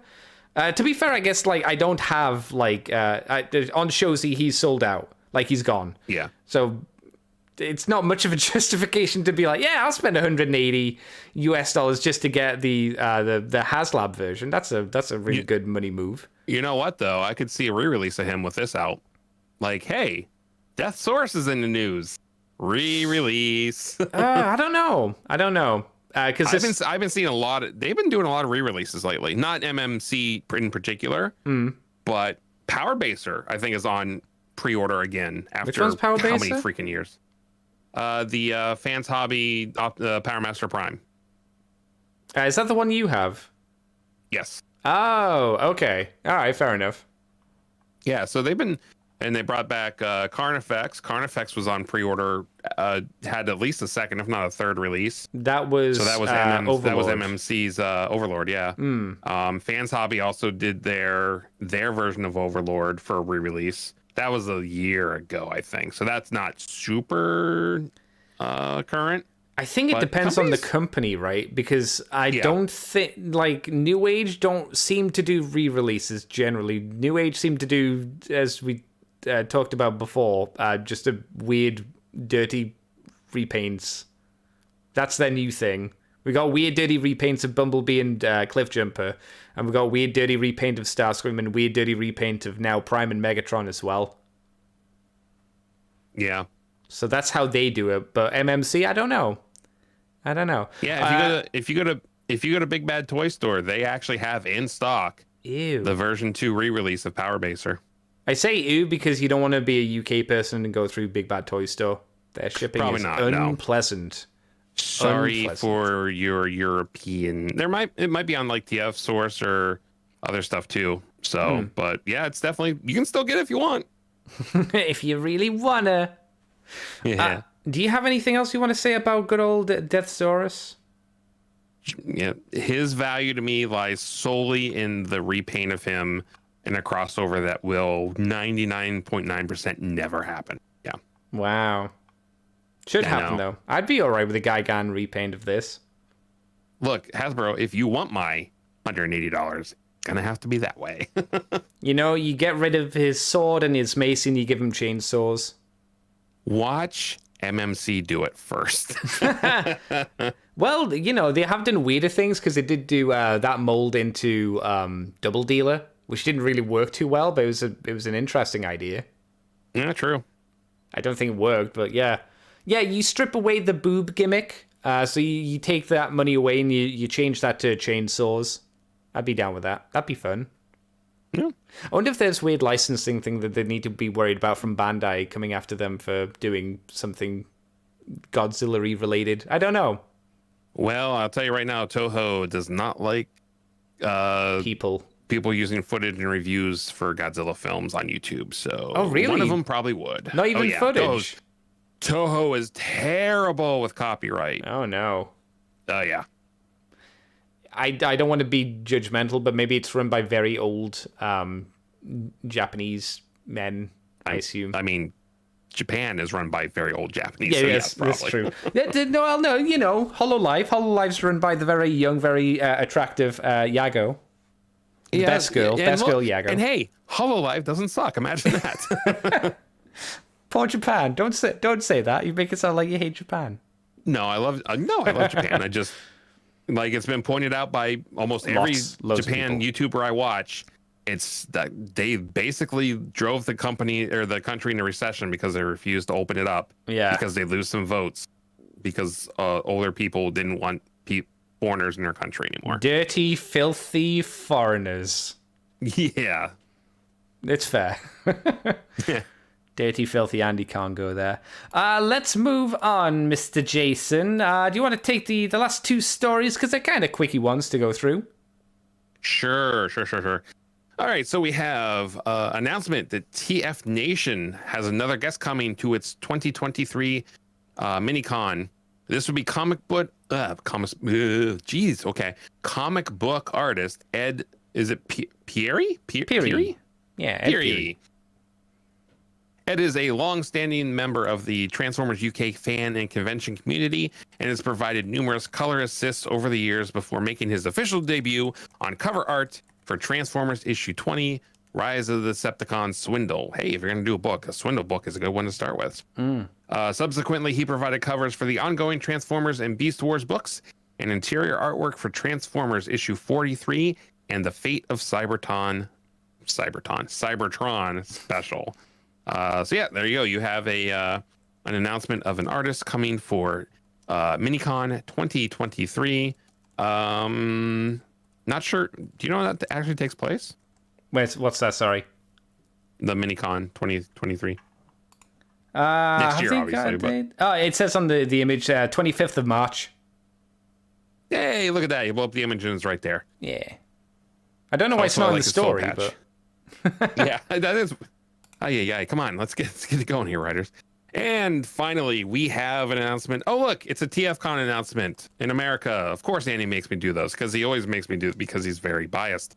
What? I'm kidding. TFCon, which is of course America's largest fan-run Transformers convention, will be returning to Florida. Wow, why do I try to read? This will be the weekend of October 20th to 22nd, 2023. So this is a year in advance, as they tend to announce these kind of things. And it will take place at the Doubletree by Hilton Hotel Orlando at SeaWorld, in Orlando, Florida. Discounted hotel block information will be available shortly. I will say they do, at least when I went, the discount for attending the con was very helpful. Dealer bookings and registration information will also be available in the near future. No, because then you're going to ask, I'm not going to Orlando to TFCon. Why not? Don't. Orlando's nice. Because I'm not. My goodness, spend the money to fly down there. My God, it's like just a walk. 3-day drive too. It sucks. Just walk. Take a hike. That'll take a while. Yeah. You could do it. You could do this kind of thing where you go on a bicycle and you record every day and you live stream it. Oh, that's how we get Jason to come back to live streaming. Live streaming across America, where he's running away from getting shot by people. Well, in on a that bicycle. case, I will need an affable British gentleman to accompany me. So when you coming over? Well, I've got, unfortunately, a lot of work to do. Otherwise, I would. Oh, if I could, I would. Because I think that would be really fun. And it would get me out of the house and let me do something. I guess I can't do it then because what my about affable Mikey? British co-host won't come. What He's about not Mikey? British. How am I co-host? Hey, if I'm the one biking down, it's me. Can't I You're be just your along for Iron the Mouse? ride. I could be your Iron Mouse. You could I could stream with you, and you could put me in your front basket. Shit, you actually would make more sense as the Iron Mouse, wouldn't you? Yeah. Ah, damn it. Yeah. Well, can you recommend any affable British people to take along? Affable? Not many affable British people. I know British people, but just not many who I describe as affable. Do me a favor, ask Gruff what he's doing that week. What are you doing, Gruff? You want to be an affable gentleman? Well, I'm going to be here with my deep, sultry voice here in not to go to Orlando. That's what his response would be, I believe. Was that your Gruff impression? It was pretty. It was on point. It was a bad Gruff. Gruff, if you listen, I apologize. I don't know how I do have it. a very deep, sultry voice, though. He does. It's good. Yeah. Yes. All right, TF card. You're not going. Nope, I am not. I'm not live streaming myself walking to Orlando. Damn. Or bicycling. That's fine. All right. Well, we don't need that up either. Since we've done all of what's been going on in the world of transforming toys that transform, I'll ask Jason, what you been up to these past 2 weeks? What you done for fun? Also, people in chat, if you've got any questions for me and or the Jason, we can answer them. If you want to throw them into chat, we'll answer them as Jason's telling us about his weeks, plural. Yeah, I didn't even think about the fact that it's been 2 weeks. Not much. not a whole lot has gone on. I think as far as pop culture, media type stuff that I can discuss. Last week we did finish. So was the last episode of the first season of House of the Dragon. Oh. Did you enjoy it? If you follow me on Twitter at Jason S. Kirk for now, you'll know that after the first episode, I said I pretty much wasn't going to watch the rest of it. I actually did end up watching the rest of the season. I'm glad I did. Yeah. It's good. That's what I heard. I heard it's good. I heard it has some points where you go, but you watch it for Viserys. Apparently, Viserys is really good in the show. Viserys is great. Rhaenyra, I gotta be careful because I don't want to spoil it. There's some time jumps, okay? So maybe some actors change. Yeah. What did you think about the time jump? Did you like the new actors? Because I heard that the original actors were really good and the new ones were okay, but I don't think they hit the height of the originals. The original. Man, it's almost like you watched it. You heard all the right stuff. I've been listening to people I trust. They're good. Yeah, no, the original Rhaenyra was amazing. She was really good. The new one's fine. And they definitely, you could definitely make the argument that is definitely Rhaenyra 10 years later. Yeah. Thankfully, I knew ahead of time there's a 10-year time jump because I probably would have taken me off guard if I hadn't known that. It doesn't. So yeah, overall, I think the actors that they replace them with are still pretty good. And of course, the ones that are around that they age up, except for Matt Smith. Apparently, Matt Smith isn't allowed to age. Also, boy, watching Matt Smith just be a total and utter dick it's a lot of fun. Yeah, you gotta love it when the psychopath on the show is the one who's always right about everything. You're like, oh, huh. Boy, the crazy guy's the right one. Okay, makes sense, especially for Game of Thrones. Yeah, he's not. From what I hear, he's not nice, but everything he does is for the right reasons. He does the right thing. Yeah, when other even people if it won't. Exactly. sucks. Yes. Yeah, exactly. Yeah, well, very good acted. Viserys, like you said, Patty is it Constantine? I think so. That sounds familiar. Yeah.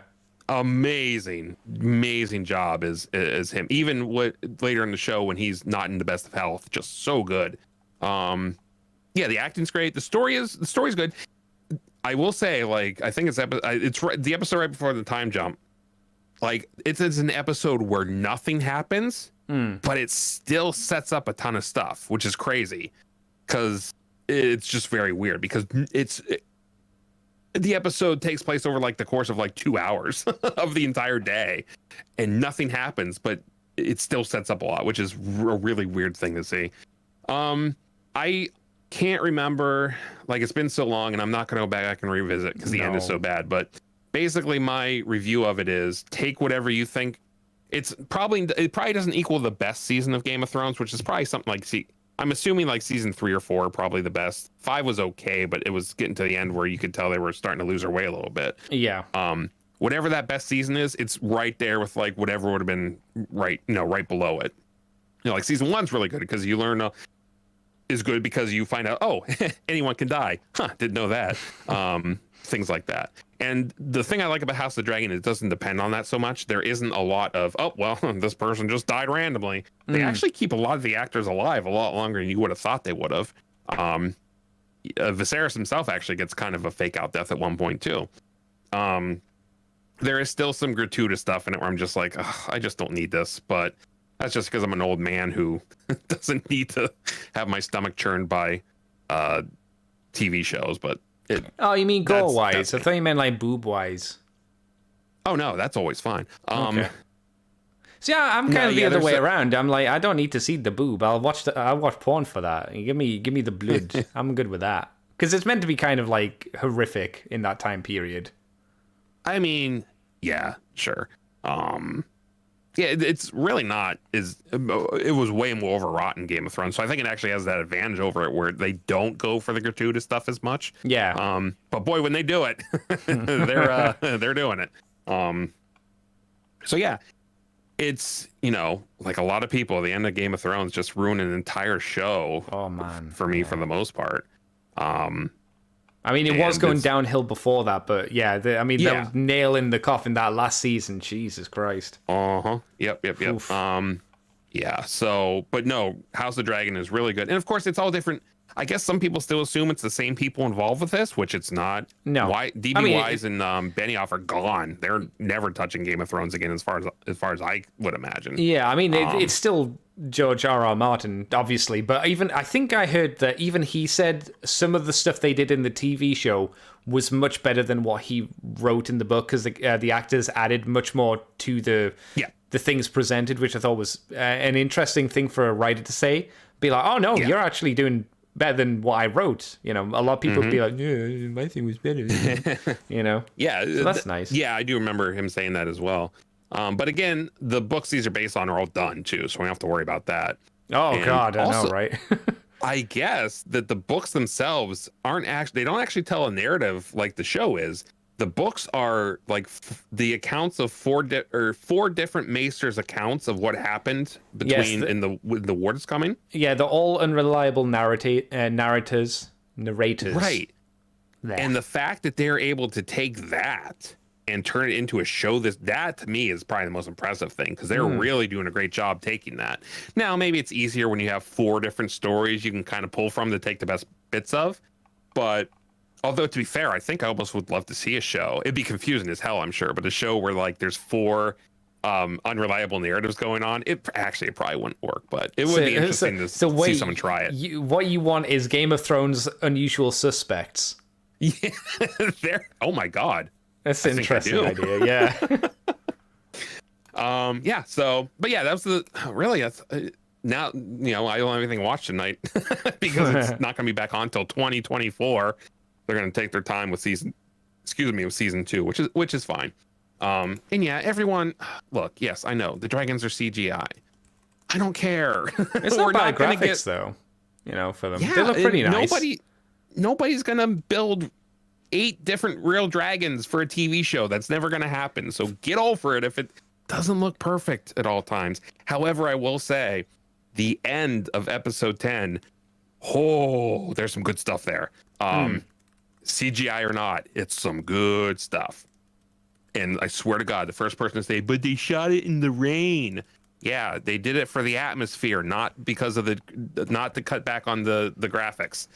No, doing it in the rain was a usually story helps. reason. It usually helps blend things into things better. Like, I don't know. Right, yeah. Little movie called But people Jurassic always Park. make the argument but people always make the argument that's the only reason they're doing it.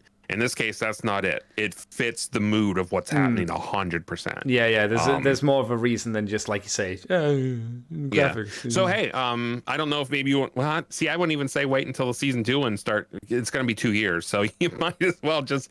If you've heard Is it good really things and you 2 think you like years? it, go ahead and watch Wow. it. Yeah, they said... It was originally going to be like end of 2023, but I think they just said yesterday, it's probably not going to be until like early 2024. Oh, that's a shame, because I know that Rings of Power, that's on at least a 2-year wait as well. So I didn't think that these guys would take that long as well.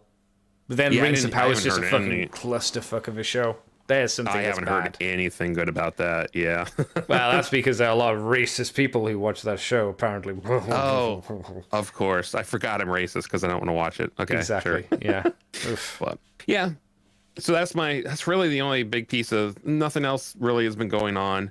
I had a sick kid this week, so par for the course. Has he been coughing in your eye? Have you been like hugging him and he goes, "I love you, Dad"? Well, I mean, we locked him in the basement until he got over it. So just be safe. I've heard that is a thing, like, well, not locking your kids in the basement. I haven't heard that. That's the first. I've heard that if you have children and they're ill, prepare to like wear either glasses or a face guard a lot because they will sneeze and spit in your face a lot while they're ill. Not deliberately, unless they're a baby. Right. Then they do deliberately because they're spiteful creatures. See, I don't want to say anything because I don't want to jinx myself. Let's just say I usually am okay. Oh no. Yeah, and the only other thing is, I obviously haven't got any Transformers or anything, but while I was out we were actually out doing we had some shops yesterday. I picked up my namesake. I picked up Captain Kirk, the Playmates. Playmates put out the Kirk, Spock, and Khan from the Wrath of Khan because it's the that's a new 40th figure. Anniversary. Yeah, it's the new one. Oh wow. Okay. Yeah, I was like, hey, I would like to have Captain Kirk because my last name's Kirk. And it's actually I wouldn't say it looks just like William Shatner, but it's a very good sculpt. Yeah. Spock's nose looked a little too big. So I was like, I don't know, it looks a little weird. Khan looks good though. So I might end up grabbing all three of them just to have them because it's Wrath of Khan. I mean, come on. Which company did you say were doing this? It's Playmates.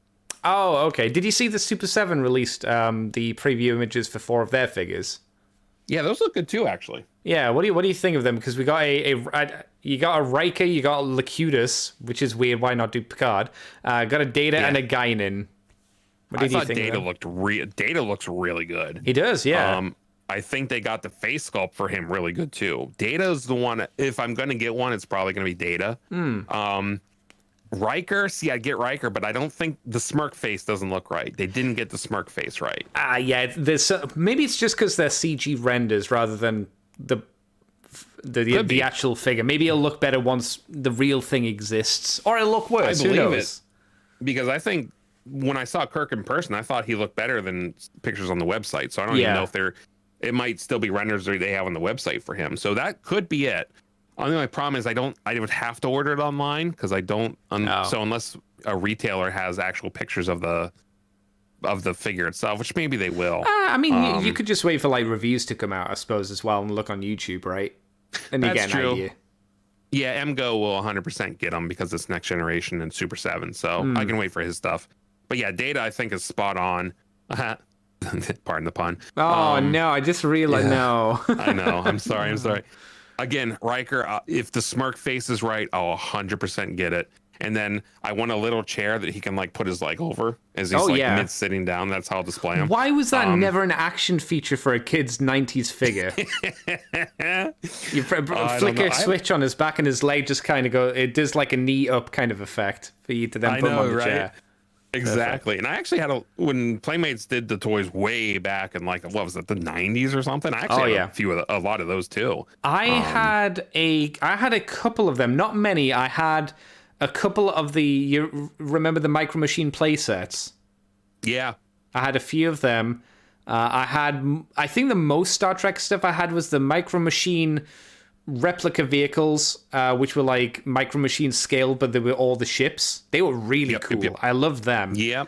I had some of those too, yeah. I had a Romulan class. You remember the big Romulan electronic ship where it was massive, but it had a few buttons. I had that too. Yep. Yeah, I had that. That was ace. I wanted more of those, but obviously they were expensive. I had that, and I think I had the Enterprise, and I really wanted a Bird of Prey and a Vorcha class cruiser, but I didn't get them. I'm pretty sure I was asked to. I wanted Ball Cube, and I was like, it's just a square. I'm all right. It's like, I've got nothing against the Ball Cube, but it's like you compare the design aesthetic to that or the two Klingon ships. It's like, I'll go for them. I want that. Yeah. Oh yeah. 100%. Yeah. Like, sure, complete the collection with the Borg Cube, but yeah. So I'll wait until reviews to see if I get any of those. Locutus would be cool too, but Data just looked the best. So if I'm gonna grab one, it would probably be Data. I gotta ask, because I asked on Twitter, and there was like, I remember this item, but I don't remember what episode it was from, and maybe you'll know. Whoopi Goldberg's gun. Yeah. When did she have that gun? Because I don't remember. People said it did happen. I believe them. I just don't remember what episode it was that she had that gun. I think it was funny though that they gave her the, let's call them the kung fu hands for when she sees Q for the first time. Yep. Because like, fuck, what do you give Whoopi? I don't know, kung fu hands? Yeah, that'll do. Actually, no, they're more like cat hissing cat hands, right? Yeah, that's true. Yeah. Was she also on the ship with Picard in the episode where the Enterprise is getting the tachyon scan to get cleaned or whatever it is? No. Okay, she wasn't so in that one. No. How about, when Worf, Troy, and O'Brien were possessed and took over 10 Forward, could she use that one? Maybe? I don't think so, though. This is the thing, I can't remember when she ever did it. Because Whoopi never had action scenes, really. The most she had was the cat hands, and that was about it. Yeah. Who else would you like to see from that line, then? Like, Wave 2, who would you like to see? Q. I want Q. I was thinking a John Delancey would be nice. But would you put him in that line, or would you make him like a special figure and put him outside and give him more accessories? Because that's the thing. You could give him a lot of stuff.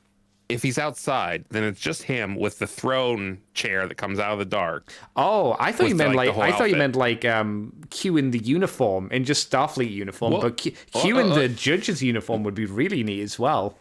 Yeah, no, Q in not even the episode where he loses his power and he has the gray uniform on. That would be a good one.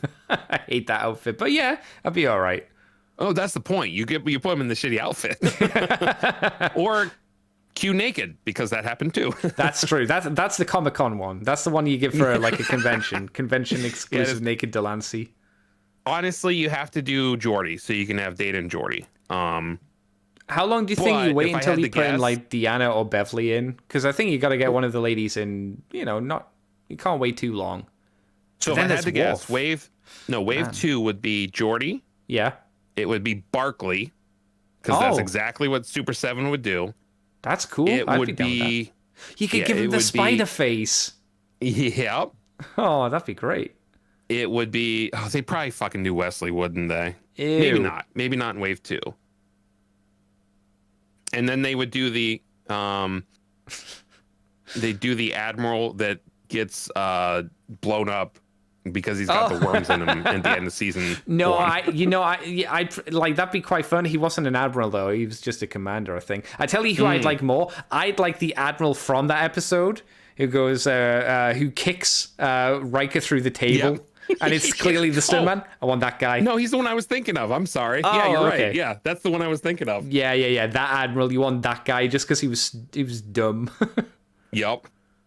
Old man, clearly not in a wig, kicking Riker through a table and beating a dwarf. No, the last one they do it'll be Spock from Reunification or Unification. That'd be all right. Yeah, that could get. That's a big heavy hitter. I can tell you. Yep. I'll tell you the worst wave. At least 2 characters from the worst wave. Wesley. Who was the other one I was thinking who would be? Oh, Pulaski in the same wave. Yeah. I don't know who else you put in for the worst wave, for two other figures for the worst wave, but I think those two, if you put them together, that's a death sentence. That's like, no one's buying anything this one. I mean, it's not deserved, but O'Brien would be in the worst just because that's O'Brien. Poor Sifrid O'Brien. Yeah, I hope the line does well, because if it does well, maybe they'll do the S9. I doubt it, though. Because if that does well, they'll probably do the original series, and they'll never give me my DS9 figures. They'll never give me plain simple Garrick or Martok. Yeah, that's what we really need to get to Garrick and Martok, General Martok. That'd be fun. And like getting a Gul Dukat figure would be ace. Oh goddamn! Yeah, they just need to skip Next Generation, go Deep Space Nine. Yeah, damn. There's so many. Oh, you could get Brunt, FCA, and Quark. Yep. You get the full. You could get box set, the Magnificent Seven. Yep. That'd be such a fun set. Oh, that'd be great. It would be. That's great. Man, I think we're hoping for too much for this line, but I think it'd be neat. Definitely. I'm glad we got that discussion though. Yeah, same. Anything else? That's it for me. So go ahead. What have I been up to? I've recently watched the Bad Batch, the Star Wars Clone Wars Bad Batch. Do you know it? Yes, I've heard of it.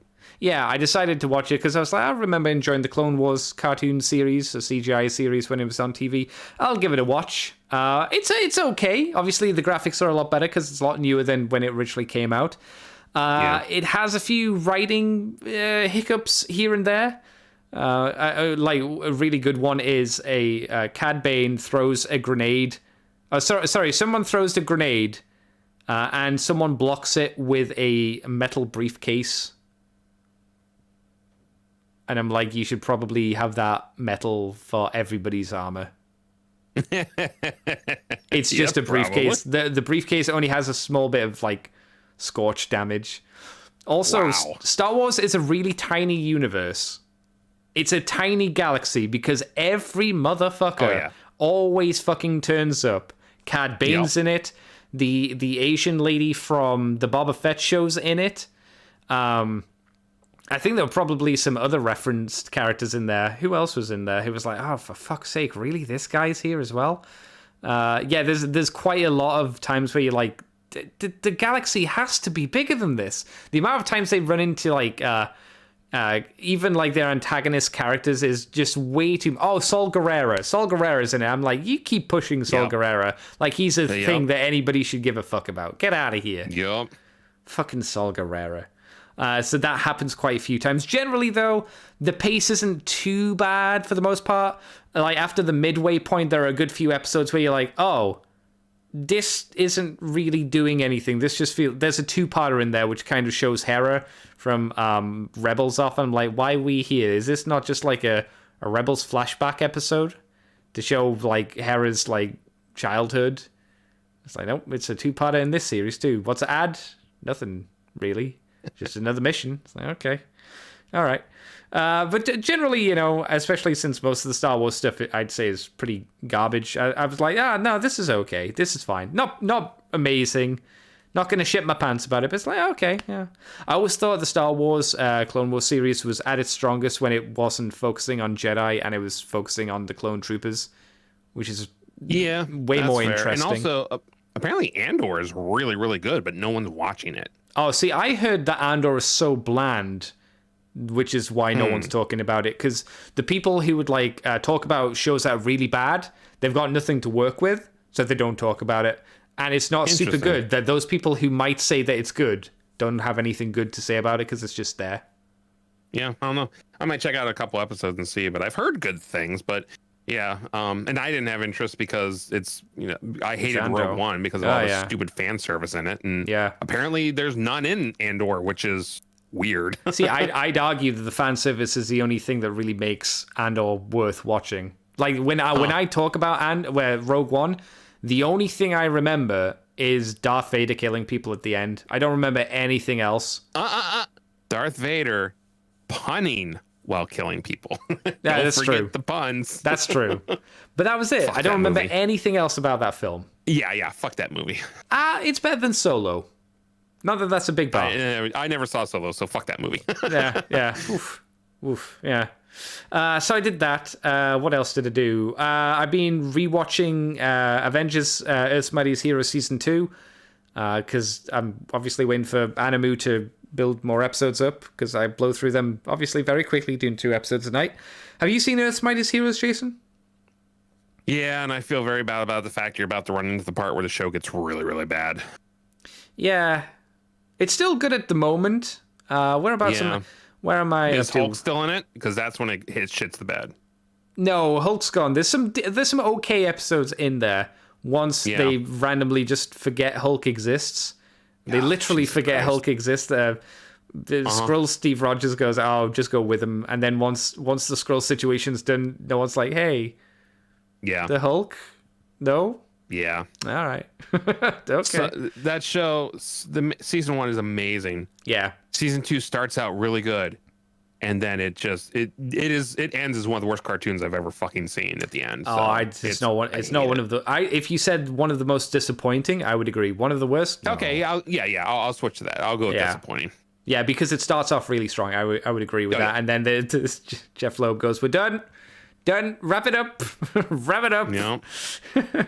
Because there's some good bits in there. Even once Hulk goes, like the Code Red stuff is okay. It's not as good as like if they wanted to do a good proper 2-part episode of The Winter Soldier from Ed Brubaker, I would have recommended doing that rather than just incorporating the Red Skull disease, Red Hulk in there as well.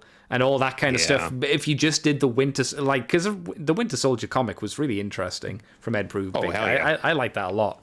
Brubaker knocked that one out of the park for sure. Yeah, exactly. I don't know what the episode was tonight. I remember I watched the episode a few days ago or nights ago, the Yellow Jacket introduction episode, and I was like, oh yeah, they really wanted us to care about Hank Pym, even though he's just a twat.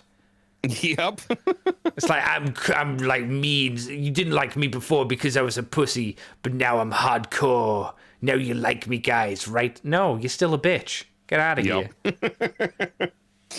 Get out of here, Jesus. Oh, that's right. There was one episode I skipped because I refused to watch it.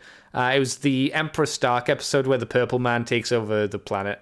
It's like, nope. Oh, I'm not watching that one. I can't do that episode. It's so boring. Nope. No. I'm done. Yeah, but I've only got a few more episodes left of that, and then that's done. I got a new box of Warhammer stuff, so that was fun. I will start collecting Slaves to Darkness, which are the basic Chaos Warrior faction. I've started building some of them. I need to get pink primer, because if you want to do yellow, Jason, yellow's such a faffy, annoying color to work with. You got to prime it with pink rather than white. Just so the color consistency and the vibrancy kind of matches. So I've got to do that at some point. And they made announcements as of today. Next week, the pre-orders for the really fancy new Chaos expansion boxes coming out. So I'm gonna have to save money for that and hopefully get that sorted. What else? I actually knew about the pink because I've seen Gundam models painted where they do pink under yellow. So yeah, I believe it. Yeah, there you go. I got my mate some Christmas presents, but he's into. Oh, thanks. You know, awesome, Matt. Thanks, dude. You know, Matt. You don't want DVDs. Thanks. You don't want DVDs. I'm so happy you got me something. No, nothing. I got him a load of cheap DVDs because he's into like building up a DVD collection again. He likes the idea of physical media, and I'm like, yeah, I get that. That makes sense. Yep. So I got him a collection of movies I'm pretty sure he hasn't seen and or got. Some that are good, and then some that are like ones that are bad but fun. Like 2012's in there. Ah. Yeah, good times. But then I also got him Fargo, which is pretty good. Oh, yes. Fargo's amazing. Which I hadn't actually seen till like a few weeks ago, I guess. And I was like, damn, this was good. Same for Usual Suspects as well, which I hadn't seen before. And then I watched it a month or so ago, and I was like, damn, this is a pretty good film. Yeah, I had seen The Usual Suspects a while ago, but Fargo I only saw like 2 years ago with you. So I'm with you there. Yeah, it's a sleeper. Because wasn't there a TV show called Fargo? Yes. Because I got confused. It might actually still be going on. Yeah. Maybe not though. Didn't it have like someone Oh, it had like a proper movie star, not a proper movie star. It had like a movie star in there where I was like, oh, he's in a TV show. And I think that's where I got confused, because I'm pretty sure when I heard people talk about Fargo, I thought, oh, they're talking about a fucking TV show. Yeah, whatever. Well, my understanding is it's an anthology show that takes place in that area, like in the kind of in the story, around the story and stuff like that of the movie. Oh. But yeah, I've again, that's a show I've heard really good things about. I haven't seen. So the movie and the show are apparently really good. Yeah, I wasn't sure on the show, but if the show's good, I got him 30 Days of Night as well, because that's a fun horror film. That's a good one. Have you seen that one? I haven't. No. Yeah, it's good. Vampires, mean, nasty vampires, but they got the pointy teeth in the front two teeth rather than the side. Oh, okay. Huh. Yeah, they look weird. They're not like Twilight vampires. They're very aggressive and mean. Good. Those are the good vampires. Also, it's 30 Days of Night because it takes place up in the Arctic. So you can imagine why there are 30 days of just pure night. And I know the premise of the film. I just haven't seen it. But yeah, I understand that they're in the Arctic and stuff like that. Yeah. Yeah. If you're after a horror, I'd say it's a good one for tomorrow to watch, because it's Halloween's tomorrow. I haven't been up to anything else. I got to see my buddy. I got to see Gruff yesterday as well. That was kind of fun. Not for a huge amount of time, but for a little bit. Got to hang out for a while. He had a fun train journey home, because apparently the train had, not a train he was on, but a train had derailed. So I left him at about 4 o'clock, and he got back home. He didn't go straight home, obviously, but I think he left at 6, and he got home for about 11:30. Oh, geez. Yeah, so he had about a 5-hour journey home, something like that. And he does not have to go far, but man, it was a bad time for him. And in terms of I think that's it. I think that's it. Yeah, I think that's all the fun stuff I've done. I don't see any questiones in the chat. We might be getting Mikey back next week. I'm going to have to poke him because I don't know. It's either next week or the week after. I think the week after is more what I think I'm okay. I'll double check. I think I'm okay for next week if you need me. Oh, yeah. But after that, hopefully it does come back, because once we get into holiday time, I'm not. The boss is probably going to want me around more to help with stuff. That's fair. That makes 100% sense. And besides, you gotta get ready for November 30th, Jason. Yeah. Why? Because you get to come back streaming for Darktide, baby. Oh shit, that does come out then, doesn't it? Yeah, it was meant to be today, I'm pretty sure, and I think it got pushed back a month. Yeah.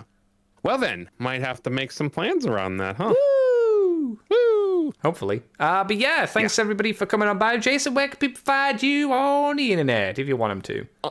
Yeah, on the internet, you can find me on Twitter at Jason S. Kirk. Also Instagram and all those too. That's all the same thing. Branding for my own name. And which you say you're going to change one day.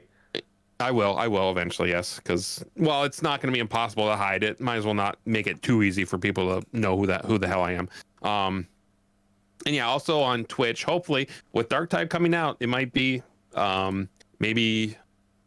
Hey, remember how I used to record on Sundays there for a while? Let's switch that to other days and do other stuff, huh? Yeah. So, but yeah, maybe hopefully once Dark Tide comes out, I can start getting into that a little bit more. That will be on Twitch at Jason S. Kirk. Hopefully, fingers crossed, we'll see. Yeah. Nice. Woo.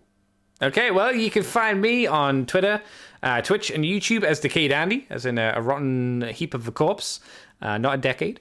You can find this on the Moonbase 2 YouTube channel, Moonbase 2 Transformers Podcast. We're on Moonbase 2 on Libsyn, iTunes, Facebook, lots of other places. Apparently, our goo is shot up across the World Wide Web. And hopefully it lands on your mouth and your sticky face and all that kind of jazz. You can also find us on the ccbunker.weebly.com. We do patreon.com/moonbase2, and if you do $2 each month, you get the extended version of From the Files of Teletran 2, which is Mikey dependent because he's the one that can tolerate comics at the moment. Though I was getting a bit of a rumble to do a comic talk on one of the comics I had. I would if I could have done, I would have liked to have done a long Halloween Batman comic talk. Oh, but obviously I've read that. I haven't read that in a long time, so I'd need to brush up. Me neither. I'd have to reread it. So in my head, I was like, oh, maybe I'll do that. But that was like 2 weeks ago, and I was like, oh, I forgot. Never mind. But maybe that'll go up at some point. That idea. I've also the Stargate show goes up there as well. I talk about Stargate on the Moonbase Woo Woo. And then anything else we want to talk about in long or thick or detail or. And that's it, I think. I think I mentioned everything, hopefully. Anyway, thank you guys for watching and listening. And thank you, Jason, for coming. Of course. And until next week, everybody, you can join us live on Twitch and on YouTube. We will catch you suckers next time. Bye-bye, everybody. Bye, everyone. Bye-bye. I'm going to end the stream. Bye-bye.